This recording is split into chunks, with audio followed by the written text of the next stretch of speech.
sa atong tubag sa Salmo, murag usahay makaingon ta nga nagduwa-duwa ra dining Ginoo. Kay matod pa niya diri, ako ang magpahamtang sa kamatayon ug maghatag sa kinabuhi. Di ba murag siya gadua-dua, iya tang patyon nga iya na sad tang buhion. Ana bang Ginoo? Mo ba nay saktong batasan sa Ginoo? Nga matod pa niya diri, ako mao ang nagadala sa kamatayon ug sa kinabuhi, ako ang nagpahamtang sa mga samad ug ako sad ang nag-alima kanila. Iya tang samaran, iya sad tang ayohon. Mao ba nay batasan sa Ginoo? Posible yoy, mao. Kaluoy sad nato, no? Mga igsoon, mao na gisultis Ginoo tungod kay siyang manggoy gamhanan sa tanan. Way arang kaniya nga di niya mabuhat. Pero kanang pagpahamtang sa kamatayon, dili na iya. Sa yawa na, kay ang yawa may tag-iyas kamatayon. Nya kun moingon gani ang Ginoo, ako ang magpahamtang sa kamatayon, ang pasabot ana, usas mga pasabot, pero dili nimo ikompletong pag-meaning, iyatang tugutan nga maangkon sa yawa. Dili siya mo pugong nato kung muadto gid ta sa yawa. Nya kun tuan na ta sa yawa, siyempre, patyon gid ta sa yawa. Kay siya may tag-iyas kamatayon. Unya kun mobalik sa tas Ginoo, di sa niya balibaran. Iya na sa tang tagaag kinabuhi, kay siya may tag-iyas kinabuhi. So ingon ana nato pagsabot, dili kay ang Ginoo mo'y mupatay nato. Nya praragonas inahan, kanang inahan ug amahan na amang mga anak nga mga buangon. Ingnon dayos ginikanan, ayaw pakig uyab anak day kay tan-aw nako manuyupay kay nagnaong. Maniid man ang mama ug papa. Nya kay ang anak in love bang kaayo, moingon day ng anak, buot mo nako. May buot naman ko. Ngana no. Mahilak in taon ang papa ug ang mama. Maghilak sa tago kay gahi na kayong badlongon, siging angka sa motor siyang uyab ana, mubo kay short nya nagspaghetti lang. Yang anak ang uyab daghan kay patik nya sigahon kay mata. Napay ariyos ang ilong nana. Nya ang mama intawag ang papa magsigig lingo-lingo. Sus, Ginoo ko in taon ana. Nya sigihan nilag sulti, magtuman gyud. Ano sa mga gidangatan anang anaka? Suka-suka gina. Inigluspad na ana. Hilak-hilak na. Ano sa may sunod buhaton? Balik ginikanan ana. Nya unsa man say buhatos ginikanan? Dawat, gahilak, usahay magyaw-yaw pero gadawat, gasigig yaw-yaw pero gasigig atiman sa apo, hala ilis anang dayapir, painom na sa daan ng mga gatas, nya tuwa na sang anak, galakaw-lakaw na sa, mubo na sa egg short, ana. Sunod tuig, lain na sa i-deliver, lain na sa gnaong, kay lain na sa nakatira, ana. Di ba? Kani sa tawhanon lang ni nga sitwasyon. Ang Ginoo di gina mo balibad nato kun mobalik ta niya. Nya iya gyapon ta tagaan kinabuhi. Tagaan ta niya kabag-uhan, tagaan ta niya kalipay. Unya kun mobiya na sad ta niya, lusno na sad ta. Nya balik na sad ta. Kumusta maron ang Pilipinas? Nibiya sa Ginoo o naas Ginoo? In general, akong tanaw murag nibiya na gid ta.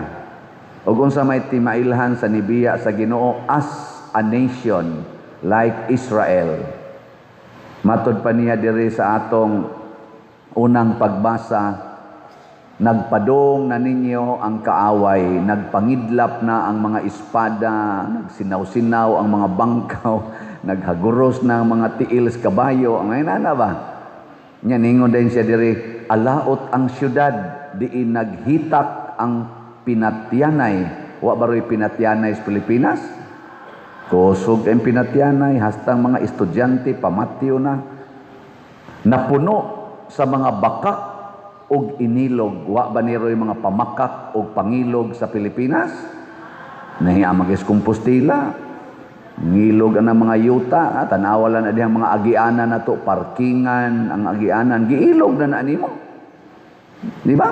Nya pamakak, ang tanawar gud sa atong impeachment karon og sa ato dihang mga hiring-hiring anang atong mga sana graft and corruption, hala binakakay gyud to the max. Og walay hunong nga pagpangawat. Wa bay pangawat sa Pilipinas? Perting kawat As a nation, kung naa ni siya, pamakak, pinatyanay, inilugay, ilog anang gahom, sunan ka anang mudaog sa eleksyon, dili palingkoron sa kumilik, ang napildi mo'y palingkoron. Inilugay yun. Ilog. Nya ilog anang kwarta nga naa gisod na ron sa malita sa una, inbilo pa to, sunod na himong bag, karon malita na. Inilugay gyud, ilog anang posisyon sa pagka-presidente. Hala, buwap agani moabot ang eleksyon, kanang na ang kandidato sama anang BP Sara nga murag posible gyud nga mo'y mudaog ini ka 2028. Atakiha gid na bisag wa kayo'y basihanan, iluga gid ang iyang kasikat. Di ba? Inilugay nya pamakak kana yung kinawatay, kawat to the max. Trillions ang gikawat, way nasakpan nakawatan ang gipapriso kadto hinuong dili kayo klarong kawatan. Nian aros atong nasod ug unsa may mahitabo gitawag tag alaot. Kinsa may atong kaaway. Una ang foreign countries. Maulipon gid ta sa foreign countries. Ngano man dako nakitag utang sa foreign countries. Niabot nag 19 trillion pesos ang atong utang. Ambot og apil na ba ana? Apil na siguro ana ang domestic loan nato, pero ang dako ana to agyud sa foreign. Gibalibara na gud ta sa ubang countries, di na sila magpahuam kanabitang tao nga palautan kayo nya wa gyud bayad-bayad. Og moduol ka na sa lain, moingon man ka, ayay, na nasa ning palautang, ay di ra ba ning bayad? Balibaran. Mo to ang South Korea, usas ni balibad nato. Ang uban pang mga nasod, sige adto kunong presidente ngadto, mana balibaran na, di na kautang. Gichargean patag additional 12% tariff tax anang atong export padung sa Amerika. Musamot na gyud kawa na gyud ta dinhi mga negosyante kay og mo export sila padung sa Amerika silang produkto, puna naman anang 12% dinhi, samot na tag kawa na. Ngano man, nganong gipinalize man tas Amerika kaana, wa man na niya gi-charge sa uban. Tingali tungod sa kadakos utang unsa ka. Mao na ni ang atong kontra, tanawa ang ICC. Ang ICC nga korte mas powerful kaysa atong Supreme Court. Kaya ang ilang warrant of arrest dito, i-apply dayon sa Pilipinas karon nga bisag wa moagi sa atong local courts or sa atong Supreme Court. Ditsuon nalagdakop ang atong mga Filipino citizens, pareha ni former President Rodrigo Duterte o karon si nagtago-tago si Senador Bato de la Rosa. Kay ang warrant of arrest sa ICC i-implement sa atong gobyerno bisan pagwa pagani gi-evaluate sa atong local courts, sa ato pa supreme na in terms of justice system. Ang justice system nga gikan sa korte sa ICC nga wa gilabot sa atong nasod kay di na ta membro didto, mas superior na karon sa atong justice system sa atong nasod. Muratag niluhod sa justice nila didto sa ICC ang atong nasod. Uwaw kayawan niyang mga lawyers labi na ginang sa Supreme Court. Tamparos ni nila nga dili i-honor ang ilang authority Dritso lang dayon tag wa kita kahibaw giunsa na pag-evaluate nganong nilusot na didto ang warrant of arrest sa ICC, pero ato dayong i-implement. Na-conquered na ta sa atong enemies. Ang atong sovereignty. Kana bitang mingon, we the sovereign Filipino people. Di na ta sovereign Filipino people as a nation. Karon ba? Wa na ta na. Kanang atong giingon nga, kanang kanta natong sana bayang magilyo. Usahay gani, hilasan ako usahay mo ana sa kong dughan kay. Muro magwa na ni i-honor ang atong flag. Ako mas ni kuan pa ko ni daig ko sa atong mga athletes. Karon na atay tennis player na porting sikata na himong darling of the world. Kinsa man? Si Alex Ayala. Batanon kay nga babae, pero dito na nag-training. Wa mag-training din sa ato. Kaya diri pa sa naga-training, klaro kayo. Hapla dayon na. Dito man ga-training sa gawas. Dito man siya na mold sa iyang pagka-tennis player. Dito pa gyud connected pa gyud sa kuan man ito sa tennis school man ito ni Rafael Nadal na usasad ka mga great players. Nya naka-partner po siya mga maayong mga trainers. Amo nga, pero Filipina siya. Proud kay siya nga Filipina. Proud kayo. Nya sa iyang pagka-proud nga Filipina, pirmi ginyang mensyonon ang pagka-Filipina niya. Mao na nga karon nasikat in town ang Philippines tungod niya. O sa niaging Wimbledon, kotobra siya sa round of 16, napildi na siya, wa siya kaabot ganis quarterfinals, pero siya mo'y gibutaran sa crowd favorite. Nakadawat siya 89% na votes. Siya mo'y top sa tanan nga niduwa dito sa Wimbledon. So, tungod na sa iyang pagka-proud nga Filipina. Gi-offer niya iyang self sa atong nasod, sa iyang pagka-athlete. O napay daghan nganing sikat sa ilang pagka-athlete.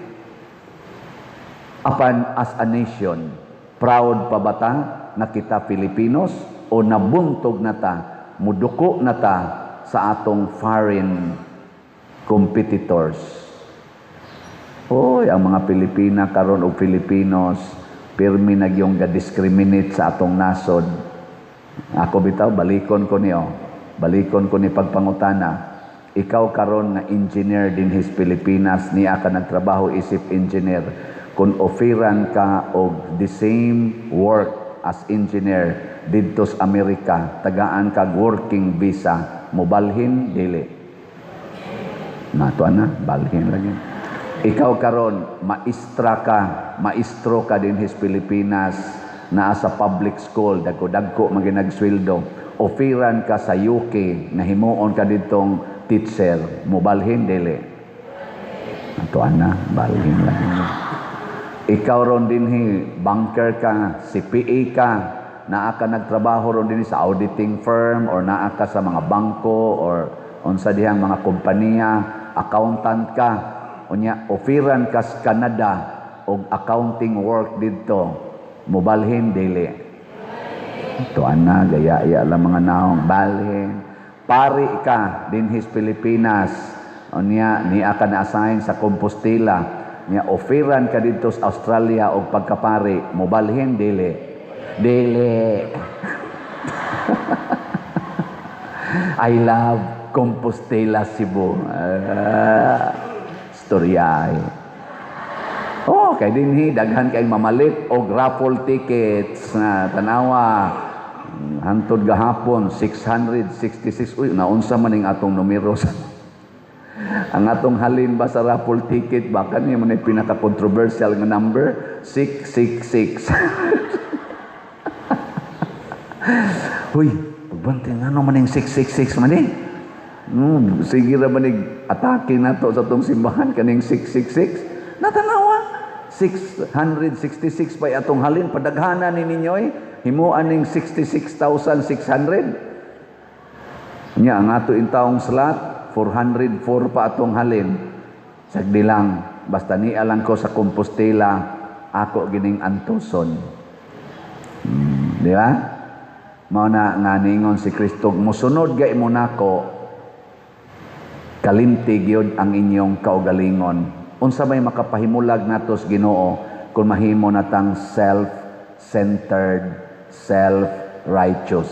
Mao na roy gidangatan sa atong mga naas executive ug sa legislative. Kasagaran nila labi na ginang ni-initiate anang impeachment sa atong vice presidente, kadaghanan nila mga self-righteous, self-centered. Mao nay makapahimulag natos Ginoo, mao nay makapapunta natos yawa, ug mao nay makapatay nato as persons and as nation. Basta mahimo natang self-centered, muna kamong namalit og mga slots, siging pamalit aning atong raffle tickets, congratulations, dili mo self-centered, church-centered mo. Pakpaka na to, yes. Pwede na mo mga matay. Ug mauna untay atong himuong model, sama aning atong mga athletes, sama na ni Alex Yala karon nga nisikat og maayo, 19 years old pa lang na siya, paduong pa lang tingin na mo 20, nya nahimo ng first Filipino champion sa WTA. Wa pay nakaabot nato diha, siya pag yun nakaabot nga na champion sa WTA nya. Doon na panay puruhan kay midayeg niya sila si Venus Williams, kato mga sikat nga player ba, hasta si Serena Williams nga purting daghana Grand Slam, the top Grand Slammers sa WTA, unsa na nga sa tennis. Ningon siya, Iyala is different. Dili tungod lang sa iya karong kasikat kay mura siyang na darling sa mga audience, whole world, kung dili iya jud kunong gitan-aw ang dinuwaan ni Iyala og nag-study siya sa iyang discipline o sa iyang technique. Nakaingon siya, she is different. So doon na siya ay future. Kaya kana si Serena, banggiitan man ang player, makakita na siya og unsay sila, kana mga may nga player, makakita na sila unsay future aning maong player. Siya sanay nagsulti sa una, kana si Jannik Sinner, kana rong rank number 1 sana sa men's division sa tennis. Iya sa nang giingnan sa una pagsugod og sikat ana, I chose Sinner. He is different.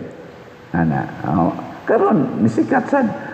Ngano man tungod kay kini siya nga atong player si Alex Yala, sa akong nadunggan sa iyang mga interviews, focus kay siya sa iyang pagka-tennis player. Iyang kalimtan ang iyang personal nga mga comforts. Himuon niya ang pinakalisod na training. Sa una sad si Manny Pacquiao, the only boxer in the world nga naka-attain anang na-champion sa 8 divisions, different divisions. Nahimo siyang champion. Wa pay boxer sa tibuok kalibutan nga nakahimo ana, siyara hangtod karon. Mao gyapon ang iyang focus sa iyang training. Kalimtan niya ang ubang mga personal niya nga gusto. Ipangutana gani kay gwapa man ni si Alex Yala, ipangutana siya na pag ganito mabutang dito mga komedya nga, I want you to marry my son. Yan ingon, Alex Yala, will you marry me? Mga inana ba? Ipangutana siya about her love life, mukatawa lang siya. Sayo pa kayo na hisgutan, focus pa kay koron sa akong career. So, meaning, kung natay focus on doing what is required from us, unsay gikinahanglan din hinato, mulampos gyud ta. Mo na ingos Kristo, kalimti imong kaugalingon. Nya sunod nako, focus nako. Nya pinaagi niya ng imong pag-focus, pasana ang imong cross, mo sakripisyo gyud ta. Unsa maro inyong sakripisyuhan? Or atong sakripisyuhan. Una, palit og raffle ticket. Pagsakripisyo, ayaw na pagsigig snacks, ayaw na pagsigig kaon, kaduha na lang kamo kaon sa usa ka adlaw. Sakripisyo, nya kanang imong masave diha, ipalit og raffle ticket. Na pagi slot, na palit sad ka. unsa man sa imong isakripisyo, tingali kanang imong mga pa-colors buhok, kanang naampang ana diha sa imong naong. Ayan lang, sabunin na lang na. Okay na kay na. Ayan na lang na dihag pintal-pintali niya. Kanang imong budget para pintal-pintal, ipalit na lang na siya og slot. Nya ayaw na pagsigig. Gamit anang daghang mga gadgets, ipamaligya na lang na. Na kay duha ka buok cellphone, ibaligyang usa. Na kay duha ka buok motor, ibaligyang usa. Na kay duha ka buok sakyanan, ibaligya na lang ng usa. Nya ang halin, ipalit diri grapple ticket. Biyae ba? Ingon ana, isip mga parokyano. Unsa man mohimo mo ana dili. Nawa na mo tingog. Kay matod pa ni Kristo ang maniguro sa iyang kinabuhi kawad-an niini. Ang maniguro. Karon gi-celebrate nato ang Sacred Heart of Jesus kanang First Friday devotion nato. Karong gabi maghimo na sa tas atong Alliance of Two Hearts Vigil. Unsa may pasabot ana? Heart of Jesus and Mary. Ang ilang kasing-kasing wa mahigugba sa ilang kaugalingon. Ang gihigugma sa kasing-kasing ni Jesus ug ni Maria mao ang Dios ug ang katawhan. Meaning ang Dios ug ang katawhan mao'y sud sa ilang kasing-kasing. Last na lang lingi sa imong tupad. Ingna, kinsay imong gihigugma. Pangutana. Kinsay imong gihigugma. Ang nahigugma sa Dios ug sa katawhan, manindog ta.